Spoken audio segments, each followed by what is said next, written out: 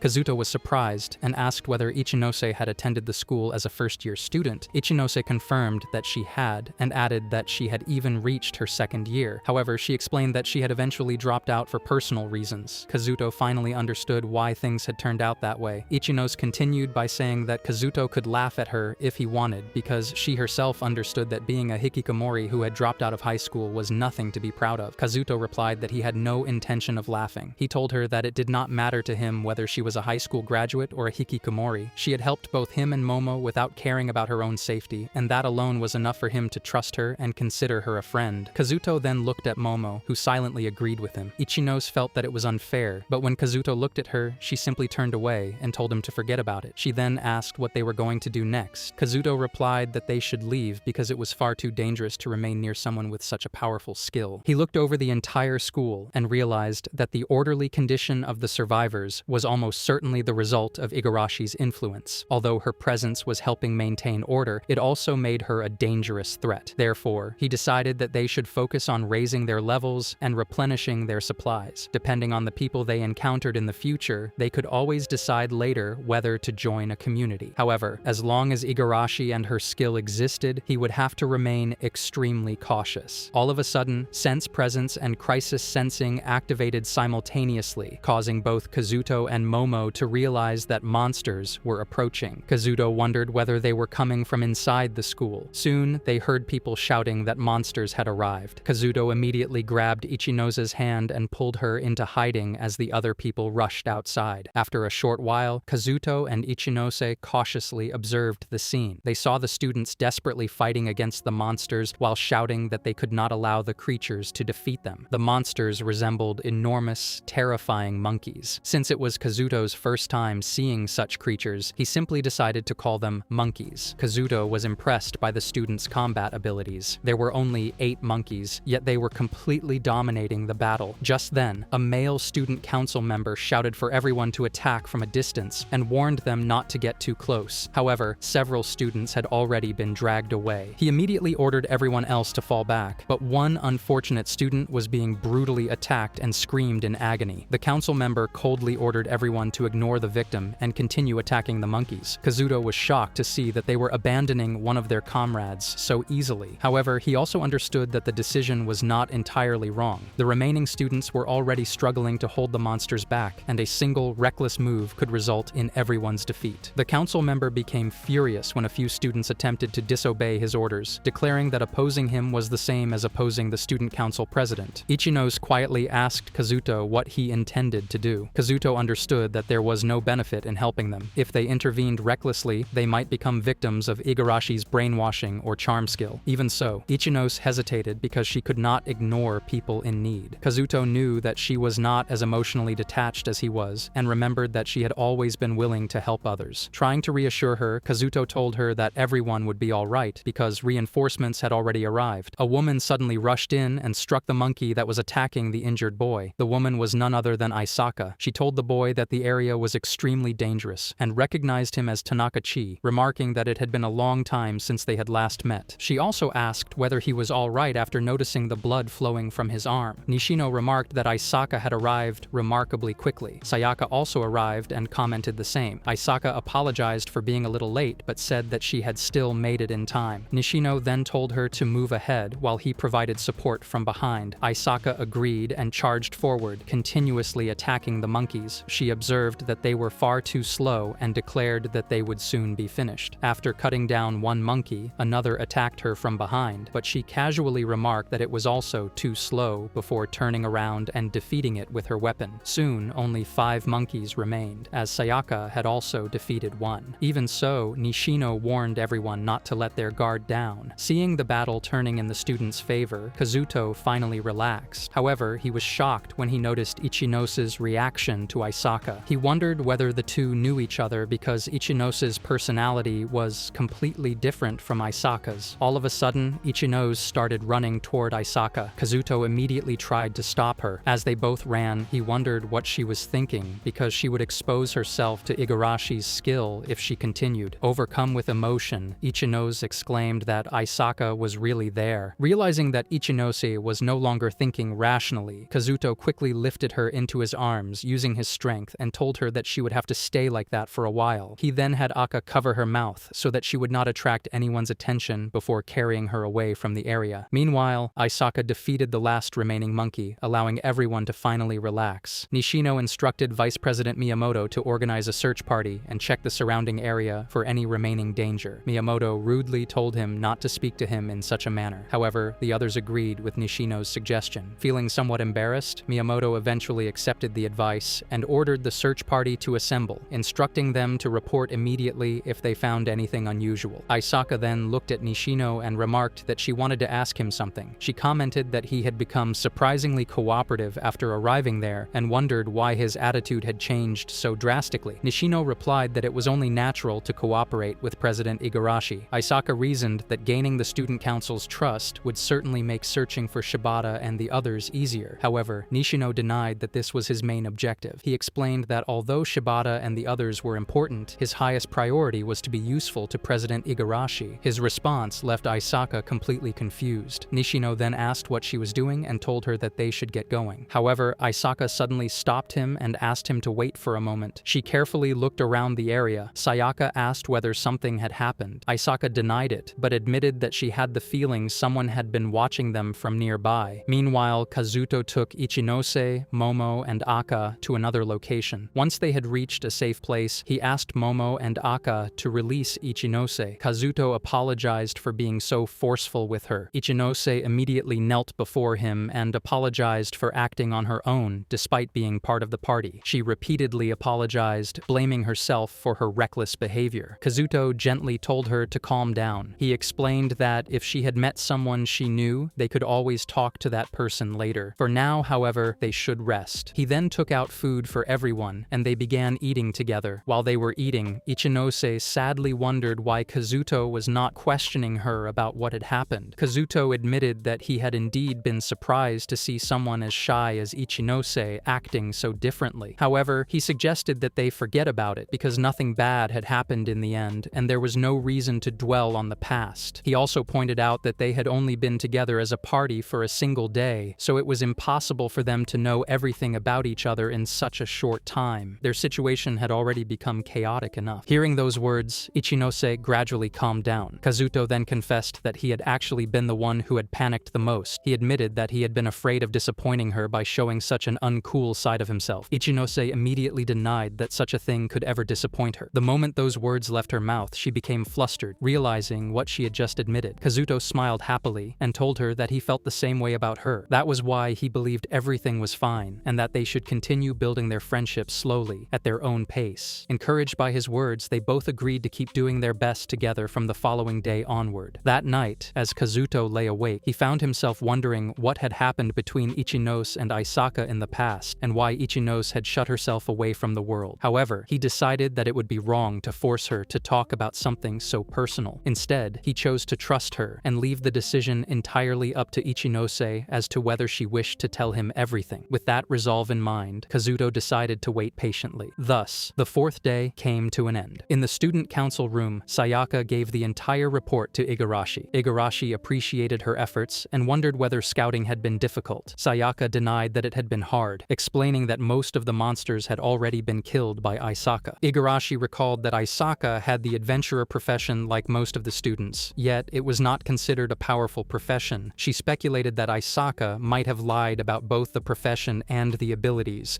adding that it was to be expected from Nishino's friend. When Igarashi asked about the others, Sayaka replied that Miyamoto was patrolling with the rest of the group. After realizing that no one else was around, Igarashi suddenly became excited and behaved rather boldly, making Sayaka worry as she rushed over and asked what had happened. Igarashi replied that Sayaka should call her Oni-chan whenever they were alone because it reminded her of the good old days. Sayaka hesitated and pointed out that she was already in the third year of middle school. Igarashi acted disappointed and said that Sayaka had always chased after her while calling her Oni, but that the old Sayaka no longer seemed to exist, which made her feel sad. Sayaka quickly insisted that it was not like that. She called her Oni-chan and added that she still loved her. A brief smile appeared on Igarashi's face, making Sayaka confused. Igarashi commented that it meant Sayaka was no longer a little dummy. Sayaka reminded her that they had been close friends since childhood, had always played together, and had treated each other like sisters. She added that Igarashi was the only person she could trust completely. Igarashi then called Kuro over to play, and Kuro happily ran to her. Igarashi visibly relaxed as Kuro scratched and lightly bit her hand. Sayaka became annoyed because that was a side of Igarashi that only she knew. When Igarashi asked about the situation in, Sayaka hesitated and explained that many things had happened there, which was why she could not explain everything in detail. Igarashi told her to join the search party and explore the area the following day. Igarashi then asked whether Sayaka had leveled up after the previous battle. Sayaka denied that she had, making Igarashi feel disappointed. Igarashi remarked that if Sayaka leveled up her Beastmaster skill, her bond with Kuro would become even stronger. Igarashi then asked why Sayaka thought monsters attacked people. Sayaka thought for a moment and replied that it was because they were monsters. However, Igarashi told her to remain as innocent as she had always been. She explained that everything had its own purpose and that her question was no exception. Sayaka called her Oni-chan again and asked what she thought about it. Igarashi replied that humans gained experience points whenever they killed monsters. She then suggested that perhaps the same rule also applied to monsters. Sayaka hesitated, but argued that such a possibility would not justify the fact that monsters harmed people. Igarashi responded that their reasons did not matter because humans would never stop defending themselves. Igarashi then told Sayaka to treasure Kuro. Sayaka agreed, saying that Kuro was already a part of her family. When Sayaka asked Kuro for his opinion, Kuro responded with a bark and ran over to her. Watching the two of them, Igarashi thought that if her theory was correct, then there was a high chance that whenever a human killed another human, the killer would also gain experience points. Igarashi knew that with the help of her charm skill, she could prevent that from happening. However, she also knew that its effects would eventually come to an end. Once people broke free from her charm, they would never forgive her, and the chances of her being killed would increase significantly. Therefore, Igarashi decided that, before that day came, she should flee with Sayaka. Since she had never used her abilities on Sayaka, she planned to tell her everything when the time came and escape with her, leaving everyone else behind. The next morning, when Kazuto woke up, he found Ichinose sleeping peacefully. She looked just like a child while she slept. In her dream, Ichinose was playing with Momo and was telling them that she could not hug all four of them at the same time. Kazuto noticed that Ichinose was using her rifle as a body pillow while sleeping and thought that it was a bit excessive. After a while, Momo also woke up, and Kazuto greeted her with a good morning, mentioning that there were no monsters nearby. Akae also came over, and Kazuto was delighted to see both of them. With Momo cuddling on one side and Aka bouncing around on the other, he felt as though he were in heaven. Eventually, Ichinose woke up as well. After everyone had gotten ready, Kazuto decided that they would spend the day leveling up while gathering more information. Ichinose agreed and said that she would do her best that day. Kazuto felt that there was something different about her, but he simply replied that he would do his best as well. The group headed outside to explore. When Kazuto spotted 3 goblins ahead, he created several items and killed them them instantly. Sometime later, he noticed 2 lower shadow wolves about 10 meters away on their right and asked Ichinose to snipe them. After dealing with them, they continued exploring until they came across a hobgoblin accompanied by 4 ordinary goblins. Kazuto asked Ichinose for support, and she immediately sniped the hobgoblin. Together, they continued defeating monsters without any major difficulties. Since their party consisted only of Kazuto, Ichinose, Momo, and Aka, they had to be careful throughout the hunt. Before long, they began encountering monsters comparable to the High Orc and the Shadow Wolf. Although they leveled up, gaining levels was much slower because the experience points were divided among the 4 of them. After hunting for quite some time, they decided to take a break along the path. Momo and Aka immediately began playing around. Watching them, Ichinose commented that Momo seemed very energetic, and that seeing her made her forget, even if only for a moment, that the entire world had changed. Kazuto replied that he was happy because good things were still happening. He added that they simply needed to look at the world more optimistically, as they would never notice the good things around them if they focused only on the bad ones. Ichinose agreed with his words. After a while, Momo walked over to Kazuto and began making sounds, leaving him pleasantly surprised. Ichinose looked confused and asked whether Kazuto could understand what Momo was saying. Kazuto replied that he could because of telepathy. Curious, Ichinose asked what Momo had said. Kazuto explained that Momo seemed to have sensed a shadow wolf nearby. Ichinose was surprised and wondered whether Momo could track it down. Momo responded enthusiastically, indicating that she could. Kazuto and Ichinose immediately prepared themselves. Kazuto lifted Ichinose onto his back, thinking that it was their first time hunting such a monster. However, he believed that if they did not deal with it now, it would only become a greater threat in the future. He knew that as they grew stronger and wiser, they would eventually be able to defeat such monsters even more easily with their current buffs. However, the shadow wolf was still stronger than they were, and the sooner they eliminated it, the better it would be. Momo suddenly caught a scent that was growing stronger. Kazuto asked Ichinose to look ahead because he could sense a strange aura and signs of destruction nearby. Ichinose wondered whether someone was fighting there, and the 2 of them decided to hurry over to investigate. When they arrived, they saw Sayaka fighting alongside Kuro. Kazuto and Ichinose were astonished to see Sayaka battling while running through the air. As they watched from their hiding place, Ichinose remarked that Sayaka was the same girl they had seen at the school the previous day. Kazuto agreed, thinking that the girl was indeed Sayaka, and that the enormous dog had to be Kuro. He guessed that one of Kuro's skills allowed him to change his size, which he thought was incredibly cool. Even so, Kazuto still believed that Momo, in her current form, was the cutest. Kuro was using his flight-related skill to move through the air, allowing him and Sayaka to attack the wolf with ease. Despite that, Kazuto felt that Sayaka would eventually lose. No matter how many attacks they launched, they did not have enough power to penetrate the shadow wolf's hide. Ichinose looked worried and commented that it seemed the wolf had already killed everyone else besides Sayaka. She then asked whether they should help her. Aka and Momo also stood ready, while Kazuto hesitated over what they should do. Although the wolf had been injured, it was still extremely powerful. If they waited until Sayaka was defeated, they could ambush the weakened wolf afterward, and all the experience points would go to them. From a purely logical standpoint, Kazuto thought that would be the best outcome. He hated himself for thinking so rationally, but he believed he had to prioritize his own survival. If he failed to draw a line between his priorities and his emotions, things would only become worse. Even so, he questioned whether that was truly the right choice. Although he had known Sayaka during his childhood, she was practically a stranger to him now. Still, he could not understand why he had instinctively called out to her at the shopping mall the way he used to in the past. Ichinose called out to him, saying that things would only get worse if they kept hesitating. Momo also tugged at Kazuto, and he understood that she wanted him to help Sayaka. He realized that Momo was far more determined and courageous than he was. In the end, Kazuto decided that they would save Sayaka. He instructed Ichinose to take up a position and provide covering fire while he rushed forward. As he ran, he reflected that he had always made decisions based on logic, putting his own safety and interests above everything else. He wondered whether he had finally begun to change. Closing the distance between himself and the battle, Kazuto ordered Momo to hide within the shadows. He then rushed up to Sayaka and told her to grab his hand. Without hesitation, Sayaka took hold of it. At the same moment, Kazuto noticed that Kuro had returned to his normal size. Kazuto picked Kuro up and sprinted forward. He opened his item box, took out a thin sword, and used it to propel himself high into the air, narrowly dodging the Shadow Wolf's attack. After landing, Kazuto asked Sayaka whether she was all right and told her to run away immediately. Sayaka was shocked by his sudden appearance. She worried about him, but Kazuto reassured her that everything would be fine. He declared that he would deal with the monster himself and that he would no longer hold back. Kazuto then activated his cloning technique, creating multiple clones that charged toward the Shadow Wolf and attacked it from every direction. However, even after the combined assaults of his clones and Ichinose's sniper shots, Kazuto realized that they had not managed to leave even a single scratch on the monster. Concluding that the wolf was protected by its shadow defense, Kazuto immediately used Smokescreen, a skill with a range of about 10 meters that consumed 3 MP. At the same time, he retrieved another item from his item box that he had been saving for this moment. Thanks to his enemy detection skill, Kazuto knew the Shadow Wolf's exact location despite the smoke. He used another item to restrain the wolf, while ensuring that anyone else caught within its range could escape unharmed. Kazuto remembered that the mannequin had the same scent as a human. He had already placed a knife in the mannequin's hand before throwing it into the smokescreen, intending to confuse the Shadow Wolf's sense of smell. Since the wolf relied heavily on scent to locate its prey, Kazuto was certain that it would attack the mannequin, believing it to be the real target. Just then, Momo unleashed a powerful howl, forcing the Shadow Wolf to reveal itself as its shadow covering disappeared. The instant the wolf became visible, Kuro charged forward and struck it. Kazuto welcomed the assistance and ordered all of his clones to continue attacking the wolf as well. Meanwhile, Akka transformed into a high orc knight. With Akka's increased strength, Kuro's relentless assault, and the attacks from Kazuto's clones, they finally had the power to inflict real damage on the Shadow Wolf. Kuro fought the monster fearlessly, displaying complete confidence in his own abilities. Kuro and Kazuto's clones continued fighting the Shadow Wolf, landing multiple slashes on its body. Watching the battle closely, Kazuto realized that his assumption had been correct. The Shadow Wolf was moving much more slowly than before, indicating that it had not yet fully recovered from its previous battle. Soon afterward, all of Kazuto's clones disappeared because he had completely run out of MP. Kazuto understood that it was time to finish the battle. Gripping his sword tightly, he charged toward the Shadow Wolf and struck it directly in the head, declaring that the victory now belonged to him. As soon as the final blow landed, the Shadow Wolf disappeared. Kazuto received the experience points, and his level increased to level 20. Relieved that everything was finally over, Kazuto turned to Sayaka and asked whether she was all right. Overcome with emotion, Sayaka rushed toward Kazuto, hugged him tightly, and burst into tears. Kazuto had no idea how to react to the situation. Meanwhile, Kuro walked over to Momo, but Momo immediately pushed him away. Just then, Kazuto received a telepathic message from Ichinose, asking what was going on. Kazuto understood that Ichinose was uncomfortable talking to strangers. He explained that Sayaka was his childhood friend. Afterward, he gently asked Sayaka to let go of him. Realizing what she had done, Sayaka apologized and stepped back. Ichinose then asked Kazuto how he intended to deal with Sayaka. Kazuto replied that once they got close to their school, he would escort Sayaka there and then leave her safely. After they resumed walking, Kazuto noticed that Sayaka remained unusually clingy. She stayed close to him because she was genuinely happy that they had reunited. A little later, Kazuto received another telepathic message from Ichinose asking whether something was wrong. Looking around, Kazuto noticed that Ichinose was still aiming her rifle from a hidden position. When he opened the telepathic connection, he heard Ichinose ask whether Kazuto was in trouble. Kazuto replied that he was not, and assured her that there was nothing to worry about. As they continued talking, Kazuto realized that Ichinose seemed jealous of Sayaka. Sayaka then asked Kazuto what he had been doing. To avoid creating unnecessary misunderstandings, Kazuto decided to tell her about Momo and Ichinose. He explained everything to her in detail. After hearing the explanation, Ichinose commented that she did not really like that random girl, although she admitted that her dog was very cute. Sayaka finally understood the situation. Kazuto reminded her that the gunshots that had struck the Shadow Wolf earlier had been fired by Ichinose. Curious, Sayaka asked where Ichinose was. Kazuto pointed toward the nearby ruins and explained that Ichinose was hiding behind them. Suddenly, Sayaka drew her sword. Seeing this, Kazuto became alarmed and asked why she had taken it out. Sayaka explained that she only wanted to greet Ichinose since Ichinose had been the one to point a gun at her first. Kazuto quickly told both of them to calm down. After a short while, Ichinose finally came out from hiding, though she remained behind Kazuto the entire time. Seeing this, Sayaka wondered why Ichinose was behaving that way. Kazuto explained that Ichinose was afraid of strangers. Even so, Kazuto still could not understand why both Sayaka and Ichinose were acting so awkwardly around each other. Just then, Momo brought over the Shadow Wolf's magic stone. Kazuto was pleased that Momo had not forgotten to collect it. After examining it, he discovered that it was a medium magic stone. Kazuto Kazuto handed the magic stone to Momo so that she could eat it, while Kuro watched quietly from the side. Sayaka told Kuro not to be greedy, explaining that they had only been saved because of Kazuto and the others, so they should show their gratitude instead. Hearing that, Momo left a small piece of the magic stone untouched and gently kicked it toward Kuro, offering him a share. Kazuto smiled at Momo's kindness, praising her for willingly sharing the magic stone with Kuro. Kazuto noticed that Sayaka seemed very happy, and she thanked everyone. After that, Kazuto took her near the school and said that they should part ways there. Sayaka wondered whether Kazuto was not going to come to school with her, but Kazuto explained that they had other things to handle and that they could always stay in touch through mail. Deep down, Kazuto was worried about the president's brainwashing skill. Although Sayaka felt sad, she eventually left. As Kazuto and the others were leaving, Kazuto noticed a shadowy fog emerging from Kuro. Kazuto thought it might have been a mistake and believed there should not have been any problem since they had already defeated the Shadow Wolf. Afterward, Kazuto returned home to have lunch with Ichinose. While eating, Kazuto talked about the fight, remarking that it had gone well and that they should allocate their skill points after lunch. Kazuto then checked the status window and found that the level had reached 20, which made Kazuto very happy. Most of Kazuto's skills had also leveled up and had reached triple digits, showing how much Kazuto had improved recently. Even so, Kazuto still felt anxious and wondered whether it was simply overthinking. Meanwhile, the scene shifted to the school, where Isaka received only a very small amount of food and felt disappointed. However, she understood that the supplies were running low, although she was still extremely hungry. After meeting the president, Isaka felt that Nishino had been acting strangely. He did not seem like someone who had been threatened, and she was convinced that a skill was responsible for his behavior. She considered asking Igarashi for help to remove the effect, but she worried that Igarashi might also become affected by the same skill. As a result, she wondered what she should do. Isaka also could not forget the voice she had heard during the previous day's battle. Since her hearing was much sharper than that of ordinary people, she believed she could not have imagined it. Just then, Isaka heard someone call her Richan, which surprised her. She murmured that only Ru used to call her by that nickname.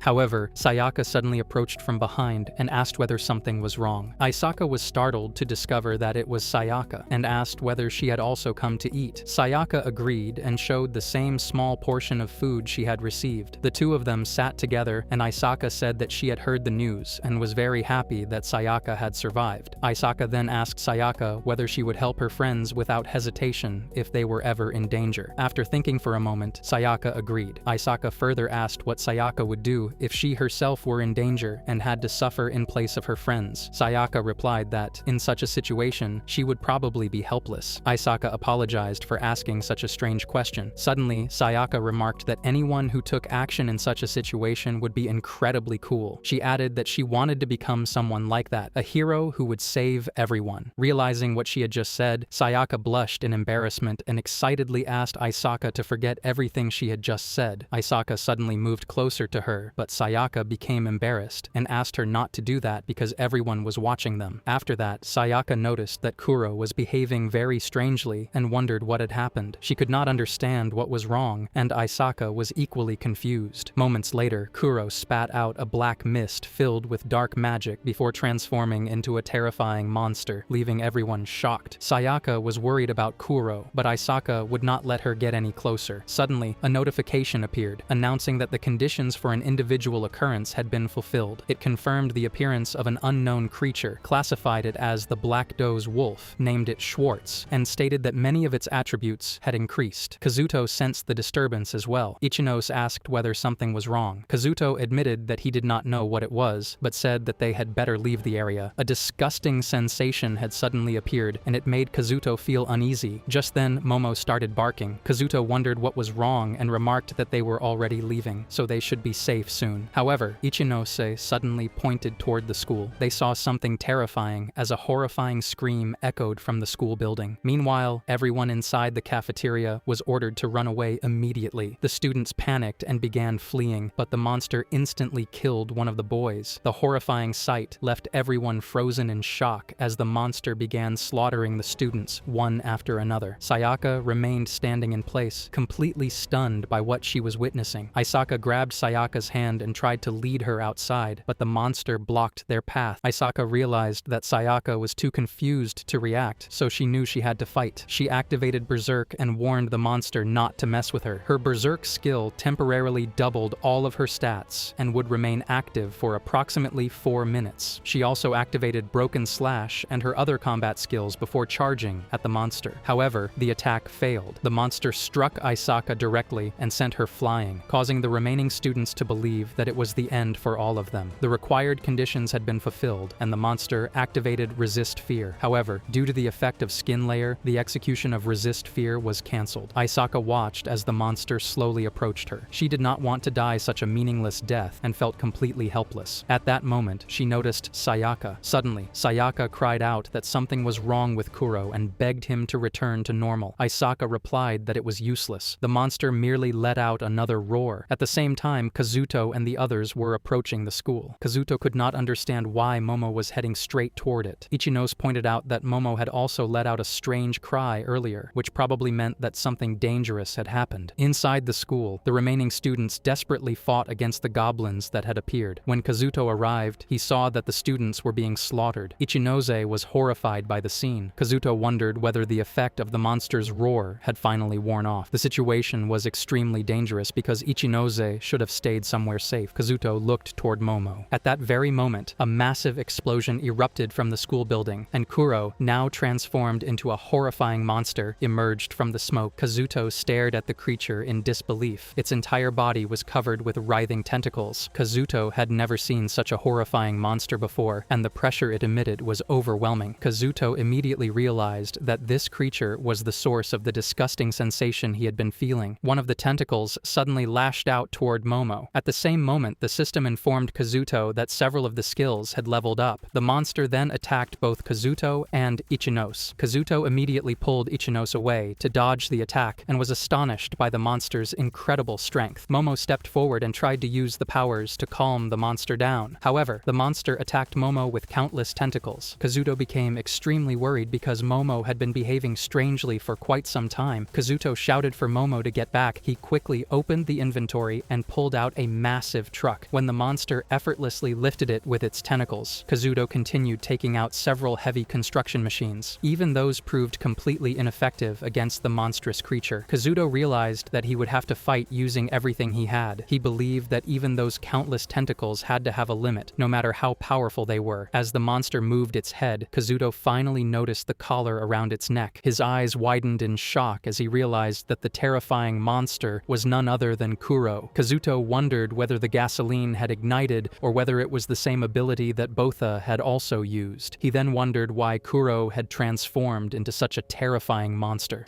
Kazuto immediately became worried about Sayaka. All of a sudden, Kuro launched an attack toward Rao, but Akka intervened and created a shield barrier to protect him. The monster did not stop there. It attacked from 2 different directions simultaneously by changing the shape of its tentacles, leaving Kazuto shocked as he was caught. Both Kazuto and Akka were captured by the monster's tentacles. Kazuto knew that Akka's defense was only effective at absorbing impacts. However, the binding attack completely restricted their movements, and Kazuto realized that the situation would become dangerous if it continued. AK then used its spirit ability to rebound the attack, allowing Kazuto to break free from Kuro's grasp. As soon as Kazuto escaped, he noticed that Momo had been captured. Kazuto shouted at Momo to run away, but it was already too late. Kuro engulfed Momo and absorbed her into its body. Kazuto was shocked by what had just happened and became furious. He shouted at the monster, demanding that it give Momo back. At that moment, Kazuto acquired the anger skill, and its level instantly increased from level 1 to level 5. Filled with rage, Kazuto rushed toward the monster with the sword in hand, repeatedly shouting for it to return Momo. The monster did not retreat and immediately launched its own attack. Kazuto confidently declared that such attacks would not work against him. Leaping into the air, Kazuto opened the item box and summoned several large guard structures above the monster, causing them to crash down upon it with tremendous force. Even so, the monster remained standing. Kazuto then threw an orc knife at it, but the monster effortlessly blocked the attack. Kazuto noticed that there was a brief delay before the monster used its roar skill. Kazuto realized that the skill could be interrupted if attacked before the roar was fully activated. Although Kazuto was consumed by rage, the mind mind remained completely calm. While continuing the battle, Kazuto noticed that sword arts and vital strike had both increased in level. Soon, numerous tentacles attacked Kazuto simultaneously. Kazuto instantly created several walls as a barrier, but the tentacles shattered them in a single blow. As the smoke cleared, Kazuto seized the opportunity and struck the monster. The monster retaliated at the same time. During the exchange, Kazuto accidentally touched the monster's body and immediately suffered burns. That was when Kazuto realized that the monster's tentacles were highly corrosive. Kazuto silently apologized to Aka, knowing that Aka would have to endure the damage for a little longer. Just then, Kazuto received a message from Ichinose. Ichinose informed Kazuto that she had reached the battlefield and would take care of the weaker monsters around them so that Kazuto could focus entirely on the wolf. Kazuto agreed and reminded that it was necessary to stay calm. No matter what had happened, the monster was still Kuro. Kazuto did not know what had caused Kuro's transformation and wondered whether Momo had sensed something unusual and acted on her own. However, Kazuto checked the party member list and saw that Momo's name was still there. Realizing that Momo was still alive, Kazuto felt a wave of relief. Kazuto once again faced the wolf and silently promised Momo that she only needed to wait a little longer because Kazuto would definitely rescue her. Meanwhile, Sayaka was devastated as she looked at the destruction surrounding her. She sadly recalled that Kuro had been about to crush her with its tail earlier, but had suddenly stopped before she lost consciousness. Sayaka realized that Kuro's consciousness still remained somewhere inside the monster. Through the effects of the Beast Master skill, she could sense Kuro's location. Determined to save him, Sayaka prepared to head toward him. However, Isaka stopped her and insisted that she would accompany her. Sayaka turned toward Isaka and said that she should stay behind because there was nothing she could do. Isaka, however, felt a strange sense of nostalgia and believed she had to speak with someone. She decided that she would not let Sayaka go alone. Eventually, Sayaka accepted her offer. Using one of Isaka's skills, which greatly enhanced her physical strength, the two of them hurried toward Kuro together. The scene shifted back to Kazuto, who was battling the wolf-like monster. Holding the sword firmly, Kazuto used Aka to block the monster's relentless attacks. At that moment, a bullet flew past. Kazuto immediately realized that it had been fired by Ichinose. However, Kazuto could not afford to look back, knowing that losing focus for even a moment would leave an opening for the monster to attack. Kazuto soon realized that the battle was becoming increasingly difficult. With every attack from the monster, Aka's body melted away a little more. Kazuto realized that the situation was turning grim, as there was no way to win if things continued at this pace. Wondering what to do next, Kazuto desperately searched for a way to turn the battle around. Kazuto was reminded of a saying that if he could not win a fight, he should run away. However, he was not going to abandon Momo. Therefore, he had to think of a way to survive and refuse to let fear overcome him. He kept searching for possibilities while staring at the terrifying aura of the monster. All of a sudden, the monster roared and launched another attack at Kazuto, firing multiple projectiles in every direction. Kazuto could not understand why it was attacking so recklessly, as its attacks were so deadly that they struck both humans and goblins alike. Even the liquid from its attacks melted the school building as soon as it came into contact with it. Kazuto became worried and wondered whether Ichinose had already made it outside. Just then he spotted her approaching, while a nearby goblin appeared excited to see her. However, Ichinose did not seem pleased at all. Kazuto understood that her cognitive instruction skill only worked indoors, while her shooting ability was effective only at long range. He also realized that anything he pulled out of the item box would end up crushing her because of the distance between them. Without hesitation, Kazuto rushed to help. He fired his weapon at the goblin, defeating it and gaining some experience points. His attention then returned to the monster, and he realized that he needed to create an opportunity. The monster came charging in to attack,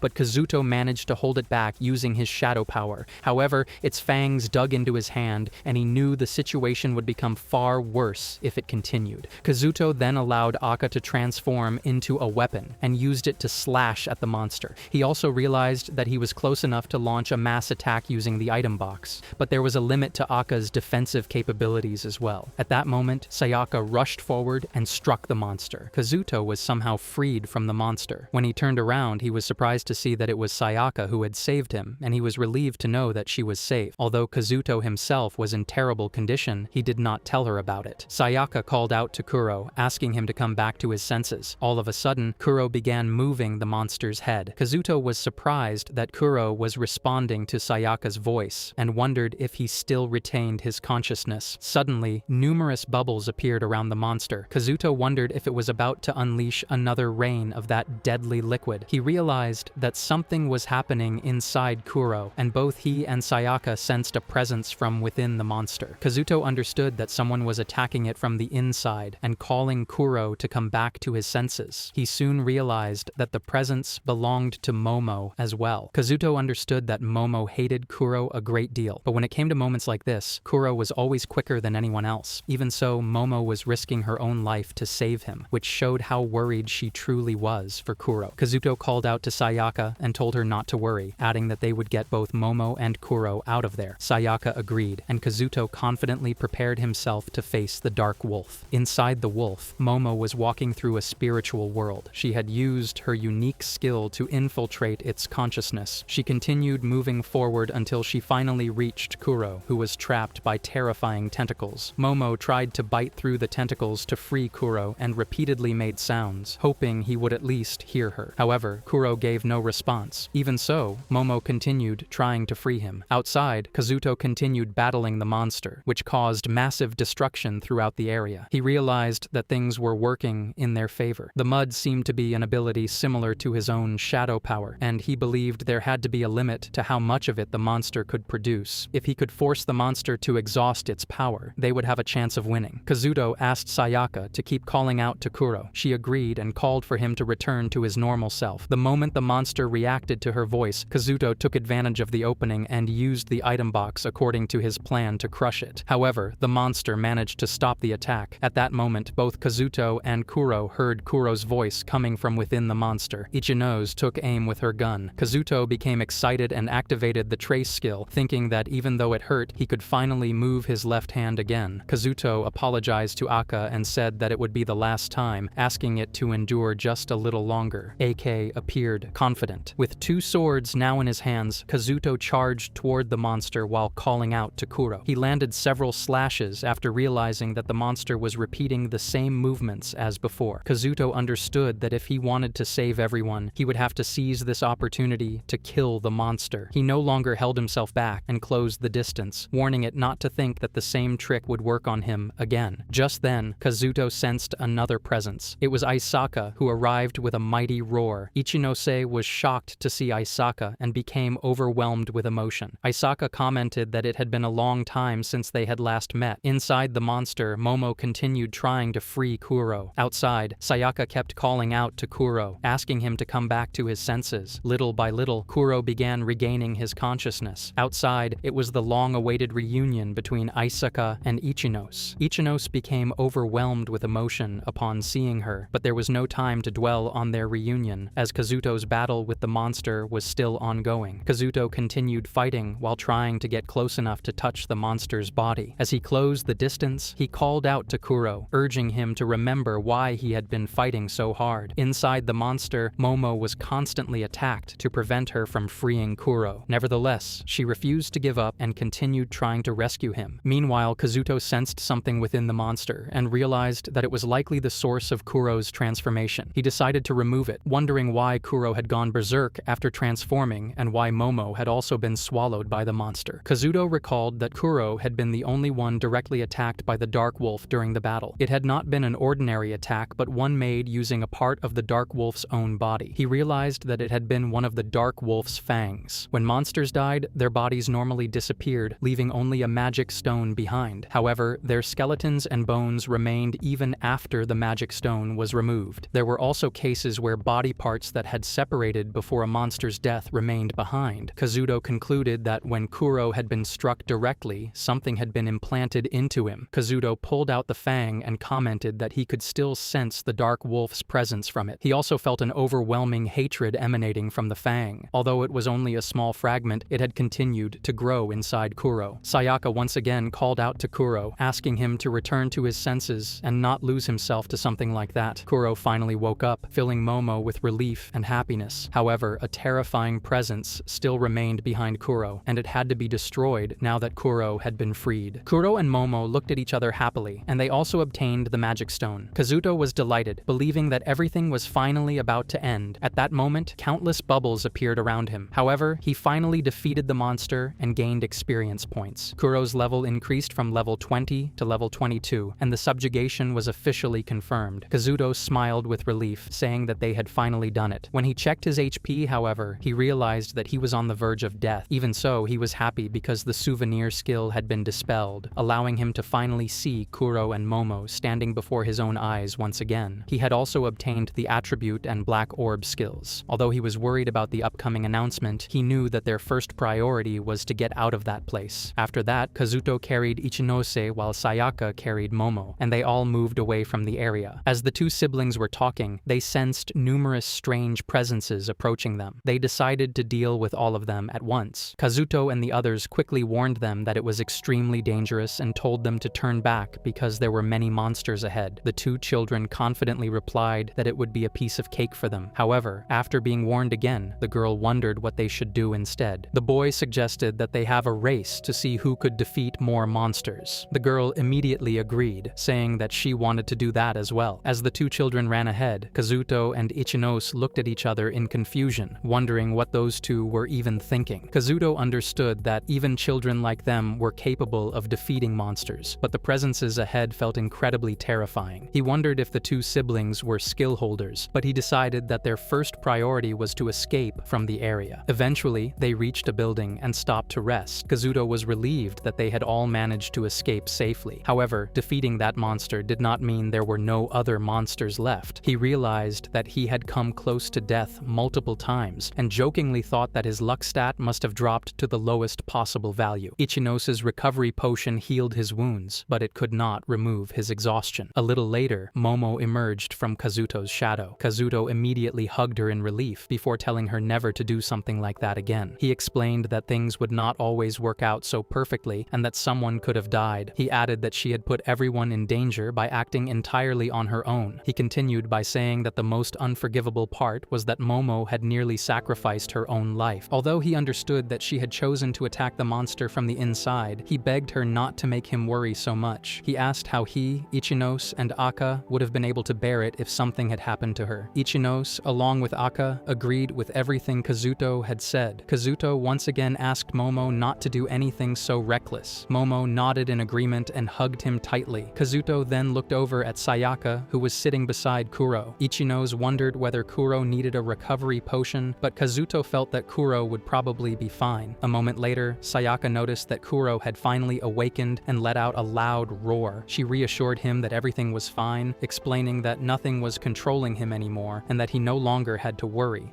Kazuto understood that Kuro was reacting to the lingering sensation of having transformed into a monster rather than behaving like an ordinary animal. He believed Kuro had noticed something and was trying to warn them. However, none of it made any sense to Sayaka. Even so, Sayaka was overjoyed that Kuro had awakened and moved closer to him. Suddenly, Kuro ran outside, and Sayaka immediately chased after him. Ichinose looked at Kazuto and wondered whether he was not going after them. Kazuto replied that it was fine because there were no signs of any nearby monsters. He added that Sayaka needed to resolve that matter herself. Otherwise, there would have been no meaning in her risking her life to save Kuro. After that, Kazuto asked Ichinose whether she also had someone she needed to talk to. Feeling that Sayaka and Kuro might not get another opportunity to speak freely, Kazuto decided to give them some privacy and stepped outside. Kuro was reminded of the past when he had first met Sayaka. At that time, she had been crying because a boy from her neighborhood had moved away. Kuro had not understood